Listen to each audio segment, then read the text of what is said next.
Hello again, everybody, to a Fret Sisters Between Frets. We call us the Fret Tea Talk.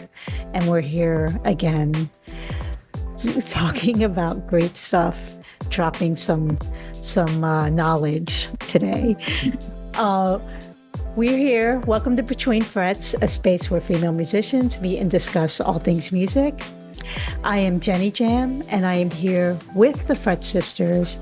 We have Nicole Rose. What's up, good people? We have Autumn Tuesday.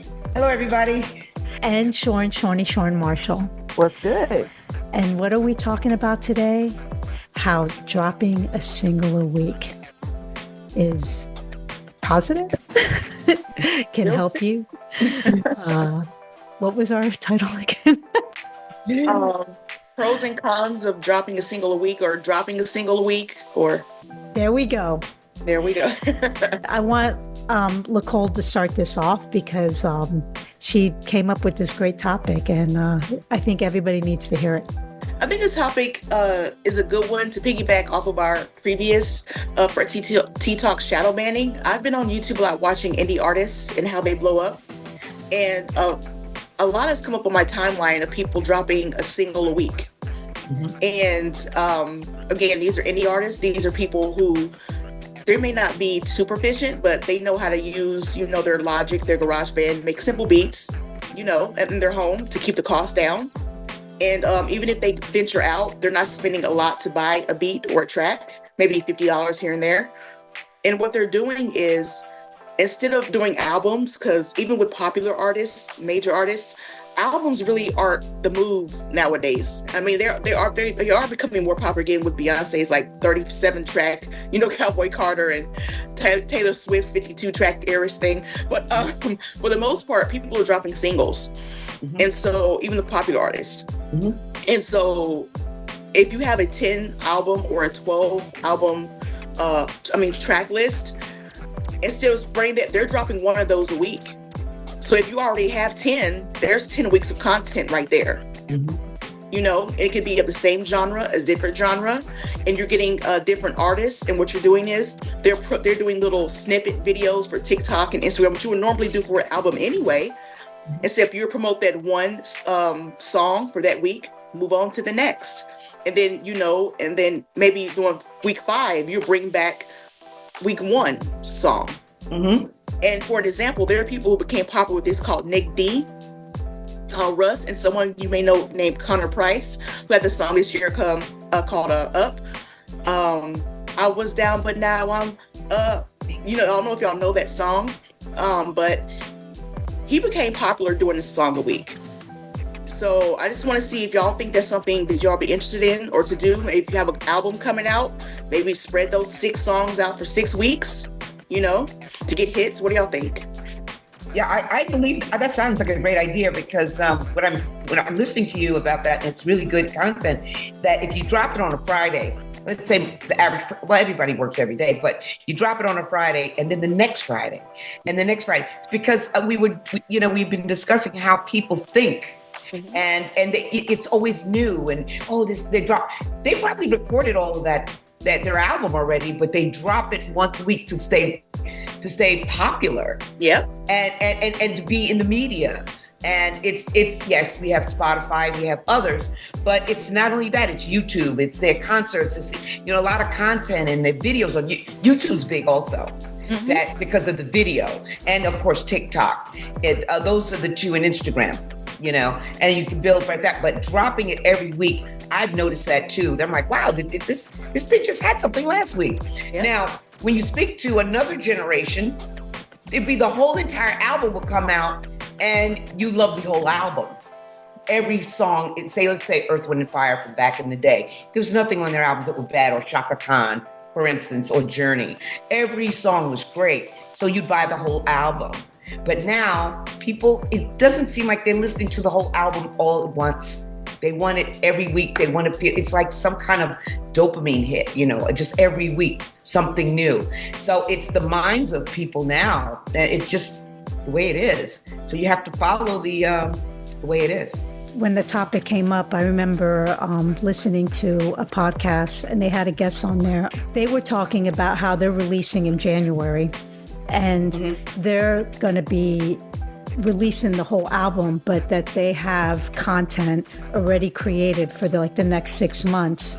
And they're dropping it as, they're dropping a video or like a single a week sort of for the whole time. So you get the album, but you're gonna span the music for a certain amount of time. So when Lacole mentioned it, I was like, oh yeah, that's right. I heard it from an actual artist, saying that they were going to be doing that, which I thought was kind of cool. But does it benefit indie artists? I mean, the people that I mentioned are indie artists, and they're making 6 figures a year and upwards doing this. Because as we spoke of, Spotify pays, and there's their logic. Spotify pays 0.003 per spin. So even if you get 1,000 spins, that's $3. And so like nowadays, I think it was Shorn and Autumn said on our previous Fret Talk that people have the attention span of dust mites. So if you've got 1,000 views, $3. What are you going to do with that? So you have a whole album. Even if you look at albums now, people drop albums. They listen to the most popular song. You see how many views that got, and they do other songs. And the further down the album, the less the spins get, because people have moved on to something else. You know what I mean? So say you have a 12 album track list, and you spread that out, you're likely to get more spins because they got something new out. Let me listen to this. Instead of that being hidden in the album. So say if you have 20 songs out that you released that you've already worked on and released throughout the year, and those get 5,000 hits, that's 100,000 hits. You know what I mean? What does that equal to? That's still only $300. But if you keep that momentum up, something's likely to hit where you get more streams. You got to think of the long game. And I think that may be the positive of it. And the con may be the cost if you don't know your way around your own studio, I hear you, and I'm not thinking that when I see all these spins, I really think it's the money. I think it's the popularity. So if you get gazillion spins, then you get the attention of the nighttime shows or the concerts or the award shows. That's what pushes you over. It's not, I made $1,000 or for so many spins. No, who's paying attention to me? So they know the producers and TV shows and the award shows are like, hey, they're popular. It's not. I think I heard this from Nicki Minaj. She said back in her day, because she started on MySpace, and I didn't know she was out that long, but she said it's back in the day, we would listen to people. She said we would listen to people that were good musicians, the whole album. So it was musicians that were just good. Today, we're buying who's popular.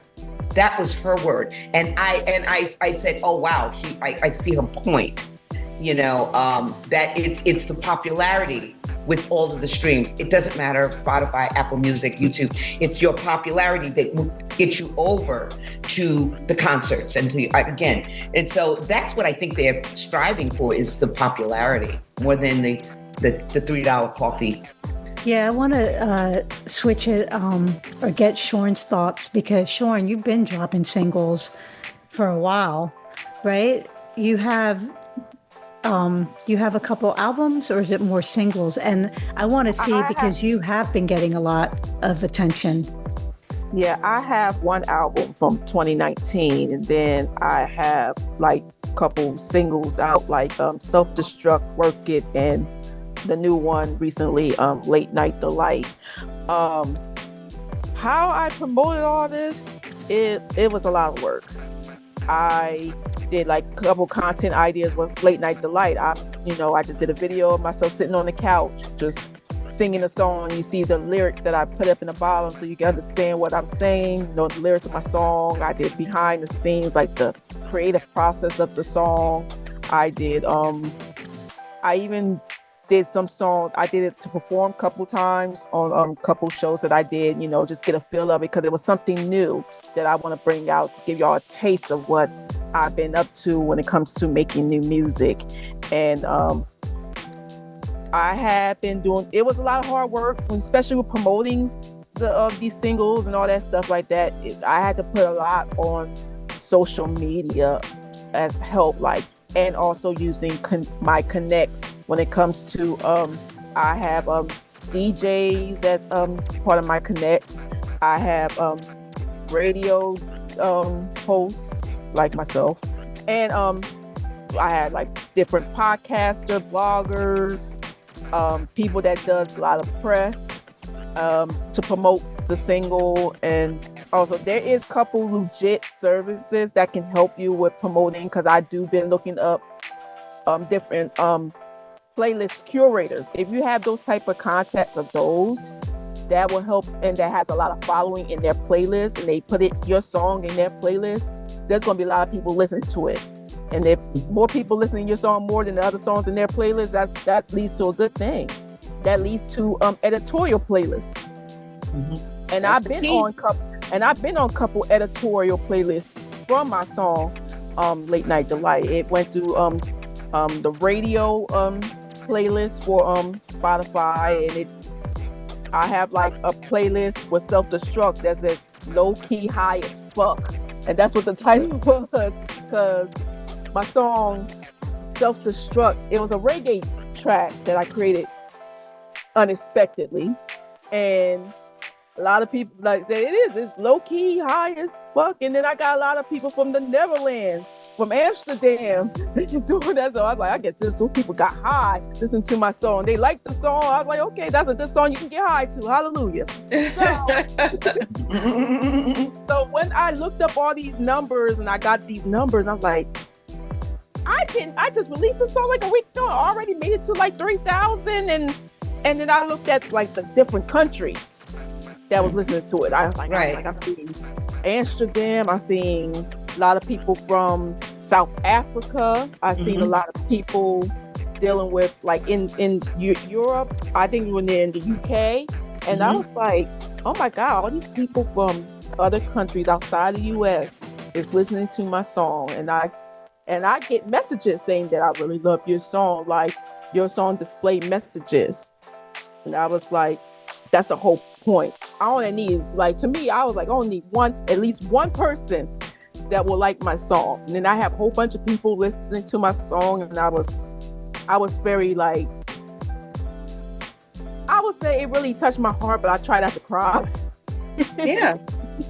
But it does mean a lot that people actually understand the meaning behind my music, and some people go through the same situations that I've been going through. And it kind of help lift them up a little bit. And especially Late Night Delight is a little bit different, because I usually don't write a lot of love songs like that, but I'm giving you half of a true story, half of a fantasy, but not too raunchy or not, I don't like that, because songs now these days talking about sex and how graphic it is they're going to do when it comes to sex. I'm giving you a little tasteful fantasy that you can, I keep that part of a mystery.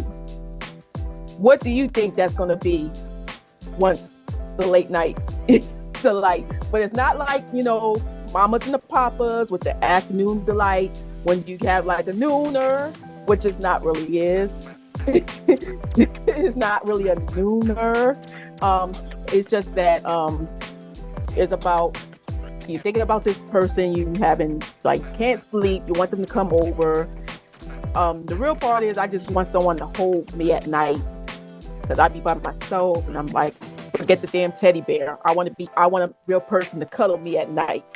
And the fantasy part is just what I dreamed about when that person comes in the middle of the night and just give you that type of feeling. So half true, half fantasy. Mm-hmm. Which one is which?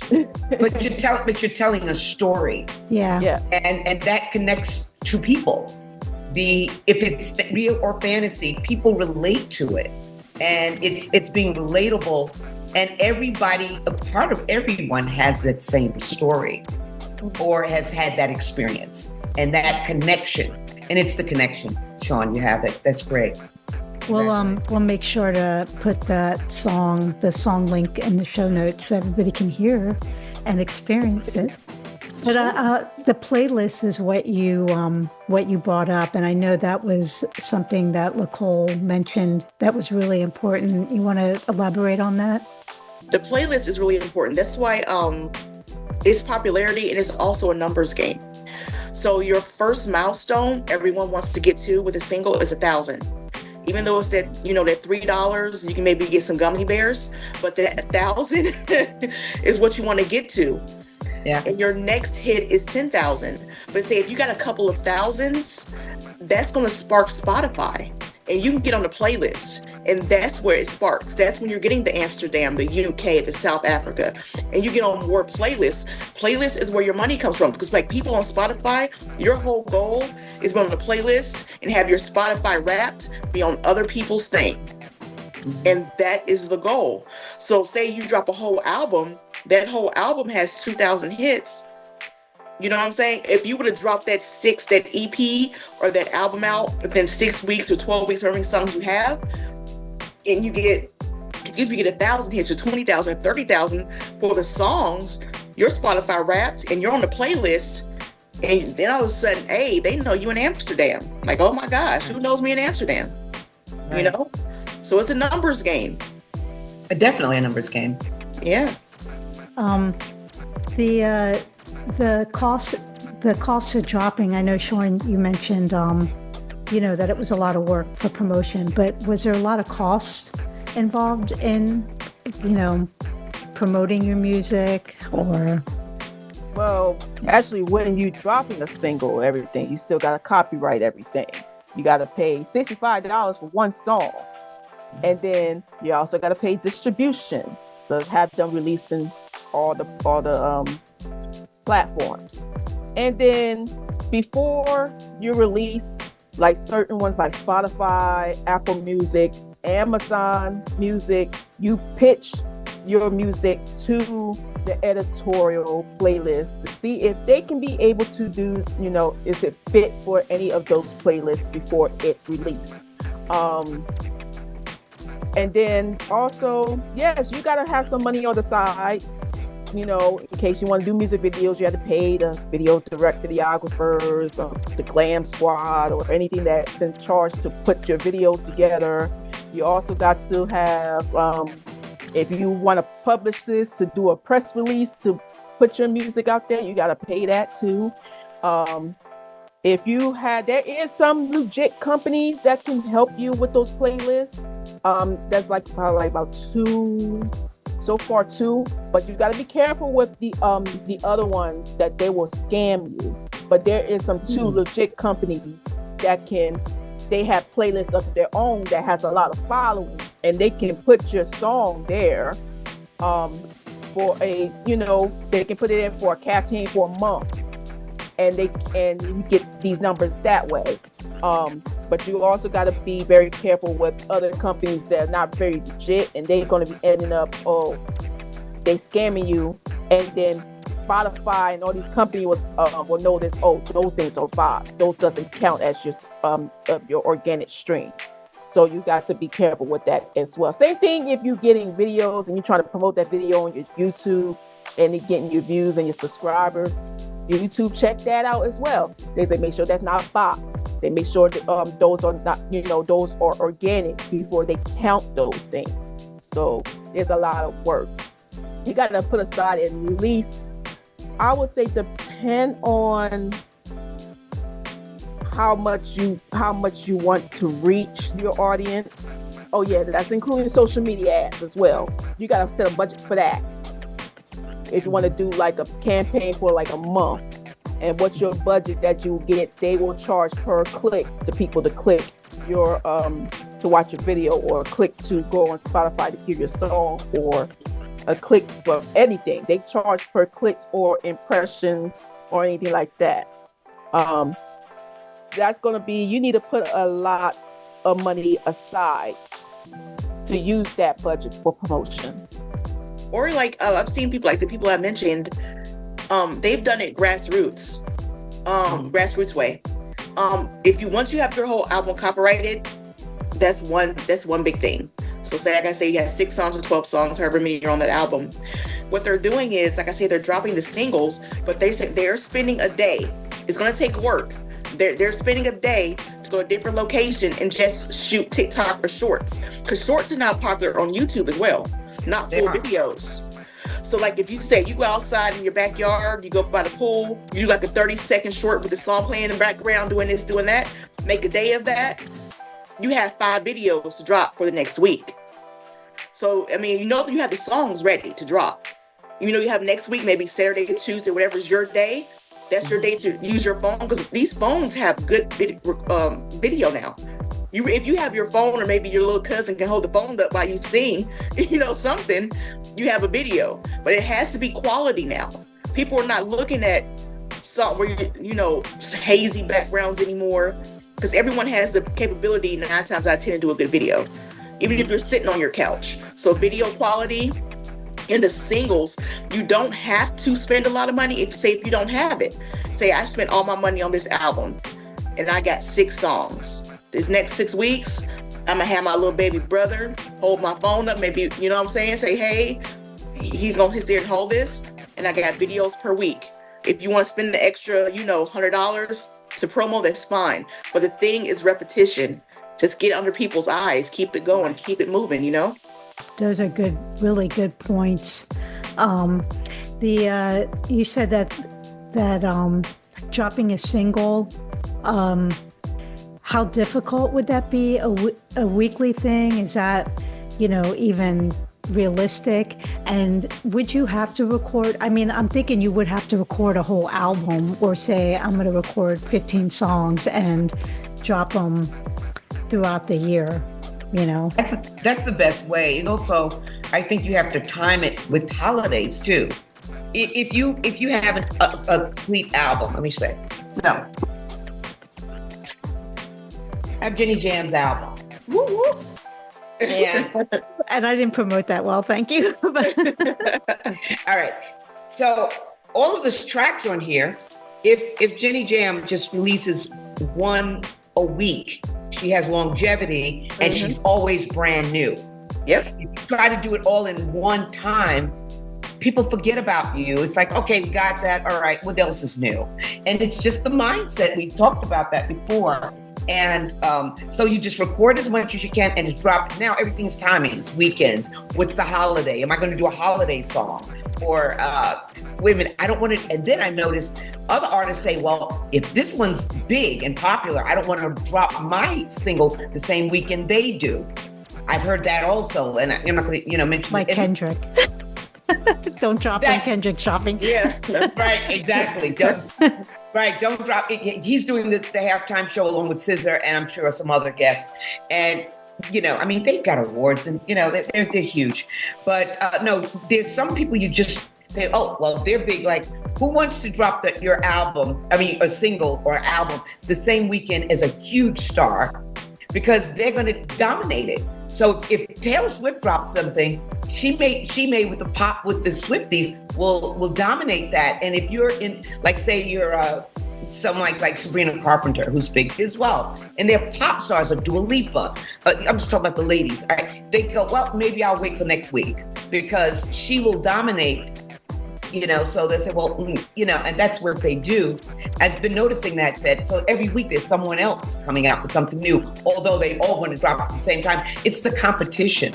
It's who's going to get the most eyes, and will you get swallowed up? I think if you put this all together in one word, it's like you got to know your timings. You got to know the right timing to release stuff instead of, just put it out like everybody else, and then all of a sudden you be in like there's a big pool, and you will get lost with everybody releasing the music at the same time. You don't want to be lost. You want to be in days that, okay, nobody's not releasing music that much, and they can just focus on you. So you got to know your right timings when you do that. But the thing is, nowadays, like Kendrick, people just dropping albums. You know what I'm saying? That was not even, you didn't even know. So my thing is, say if you can't do a single a week, do one a month. That gives you time to get videos together, little 30-second clips, and do that. And so by the end of the year, you say, hey, here's all the singles I dropped. Here's a compilation album for Christmas.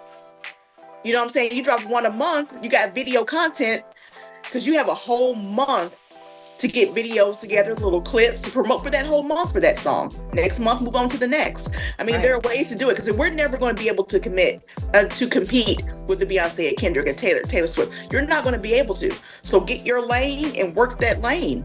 Another thing too, from that interview that I heard also was that this artist was going to drop on like a Wednesday or a Tuesday instead of a Friday, because they're saying everybody drops on Friday. Why don't I drop on another day?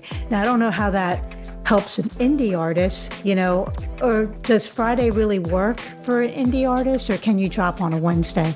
You know, there's like those type of things that you have to think about, like Sean was saying, you know, the strategy of when you're going to drop music. I know that with Original Me, just to mention that, when I first made the album and decided I'm going to do vinyl, I wasn't even thinking of, I just wanted to drop music, because this was like the first time I ever in my life put out an original album of original music. And I just was like, you know what, it doesn't even matter to me. I just want to say, here I have this thing. It was an accomplishment for myself. So now it's like, well, I've been kind of like lazy too. I haven't been really that good at marketing, but I'm thinking, you know, people still don't even know. So it could always be brand new, even though this release came out in 2023.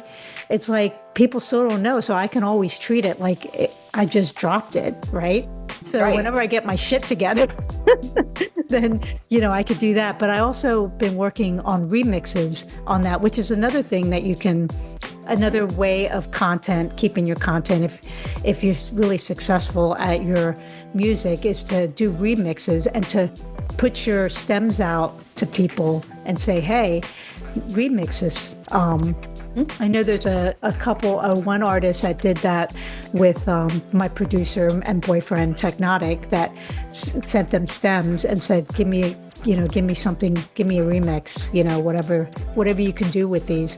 So that's what I did with two songs of mine, where I just let a couple producers go in there and take my stems. So I'm planning on doing a drop. But I really want to start like being, you know, proactive about it, trying to do some type of video content, which really doesn't have to be much. It could be a lyric video. It could just be a visual of abstract, you know, like visuals. So yeah, there's a lot of new stuff, I think, ideas to release your music and getting it on a playlist. Right. You have a great album. I know Autumn is working on something. Shorn, she has like a backlog like Beyonce, so I know she's gonna drop something. Right. So, she's got the thing is that I know you got tracks in the vault.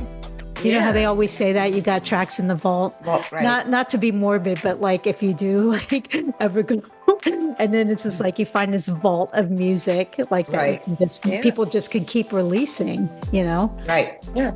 I saw a post for 2025. It's like the model for 2025 is stop doing the same old shit.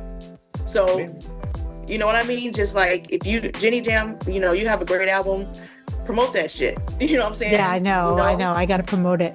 You know, I want to quickly, we have like 5 minutes left, but it was so funny when you mentioned this, and I went on Facebook and like this post came up about the entire music industry is changing up. Just somebody it's a long post, so I'm going to paraphrase right now, but he says the entire music industry is changing up. Distribution is what to seek after, as recording deals would be a thing of the past. And then if you are an indie, it may be your time. You are the label, period. Get with cats that don't have to split things up 7 ways just to deliver one track and rock out. Record yourself, mix it, master it, dress it up with fixins, shoot your own video, go after it. You all are about to find out. Don't sleep. So, I heard that. yeah, and I mean that's you know, Shorn's been the hustler in the Fret Sisters. We have a lot to learn from her. Shorn. I don't know if you've done it already. Yeah, I know. Shorn. Shout out to Shorn, man. I don't know if you've done it already, but even maybe doing a separate Fret Tea Talk and just talk about how you do it. Like you mentioned the play other playlists besides Spotify. If we can get those links up, that's good info, good knowledge to drop, to our listeners. We have 3 minutes left, but any final words? 3 minutos. Just whatever you've been talking about, just do it. Like the post what Jenny said, it's the time to do it. Like you have full albums, you have a song, you have an idea. If you tap, if you juggle, whatever you do, 2025, just do it. I know. Stop and talking Nicole, about it, just do it. We forgot to mention, Nicole, you're going to be dropping hopefully soon, or you're just going to be dropping, and you did it up too. Yeah. So I'm really happy for you. So shout out. Thank you. And Yeah, we have to do things ourselves. You have to be your own. You're your musician, your artist. You have your content, but you have to record yourself. And everybody's doing, like we said earlier, at home. You're recording. You're video. You're the videographer. You're the camera person. You're doing content. You're recording at home to save money because this is expensive. And trying to sign with a label, forget it. It's you have to be your own everything. And that's what people are doing today. I look at YouTube, they're doing everything. There are people that play 8 instruments and they do their own looping and that's it. And then they also teach. And it's just so much. You have to do so much just to get one thing across. Mm-hmm. So it's a lot of competition out there too, but everybody's doing stuff at home, everyone. And I think this is post-COVID. That's because of COVID, during that 5 years ago, you had to stay home. And I think that has a lot to do with why we are home and we're doing it, because we're like, well, why do I have to go and pay this one? And I can do it on myself right at home. All right. Well, it's another great episode. It's too bad we don't do too many of these. We got to do more, man. But yeah, we hope everyone, took some knowledge out of this and gets excited for 2025.